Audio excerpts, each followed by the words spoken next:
भी हमारे ज्वाइन कर चुके हैं, कांग्रेस कमेटी के प्रवक्ता हैं। स्टूडियो में मेरे साथ विमल सिंह राणा मौजूद हैं, गोरखा कल्याण समिति के प्रवक्ता हैं और नेपाल के बहुत ही जाने माने समाज सेवक हैं। राणा साहब, आपका स्वागत और धन्यवाद। क्या हालात हैं इस वक्त? अभी रितेश जी ने वहां का बताया है, अब तक कोई इंटरिम गवर्नमेंट नहीं आई, क्या नेपाल फिर से अराजकता की तरफ जा रहा है? नहीं सर, अराजकता नहीं होगी, लेकिन जब इतना बड़ा आंदोलन हुआ है, एक सत्ता चेंज हुई है, तो टाइम तो लगेगा। ये तो बहुत अच्छी बात है कि टाइम से आपकी सेना ने आगे बढ़ के टेक ओवर कर लिया है, कुछ शांति है, बातचीत चल रही है। इंटरिम सरकार के लिए बड़े लोगों का नाम आ रहा है कि जो नेपाल को व्यवस्थित कर सके, नेपाल में एक नई आवाज़ बन के उठ सके और नेपाल को जो चाहिए, खासकर जैन जी का भी प्रोफेसर साहब जो बोल रहे थे, मैं बिल्कुल इत्तेफाक रखता हूँ कि देखिए, युवा आवाज़ को आप दबाएंगे तो दिक्कत होगा। मैं जो केपी ओली साहब के लिए मैंने बोला, मैं दो लाइन है कि कुछ होता नहीं तो उतर क्यों नहीं जाते, कुर्सी ही तो है, जनाजा तो नहीं। तो जब इनको समझ में आ रहा था, इनको परसों most arrogant and most corrupt politician in Nepal KP Sharma Oli, उन्होंने बोला ना कि वो इतने करप्ट थे और लोगों की बेइज्जती कर देते थे।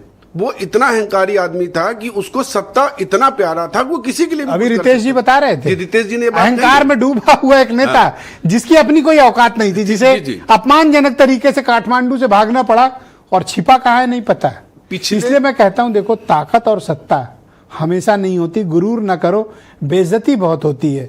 शेख हसीना एग्जाम्पल है, श्रीलंका के राष्ट्रपति उदाहरण है, जी जी बिल्कुल, अफगानिस्तान के राष्ट्रपति गनी उदाहरण है, बिल्कुल, और अभी केपी शर्मा ओली उदाहरण है। सर,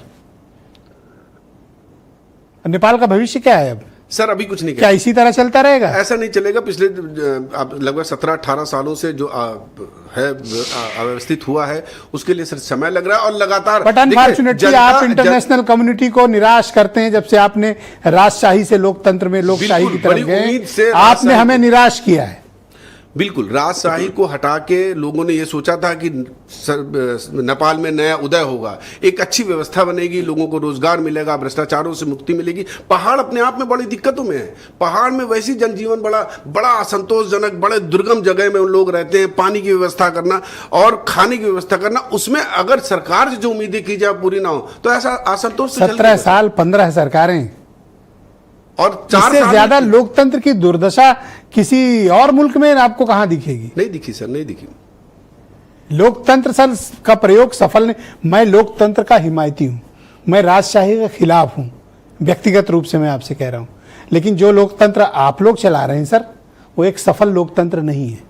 आपको, मतलब नेपाल के मेरे भाई बहनों को, इस पर विचार करने की आवश्यकता है। संजय सिंह, उत्तर भारत की रूलिंग पार्टी बीजेपी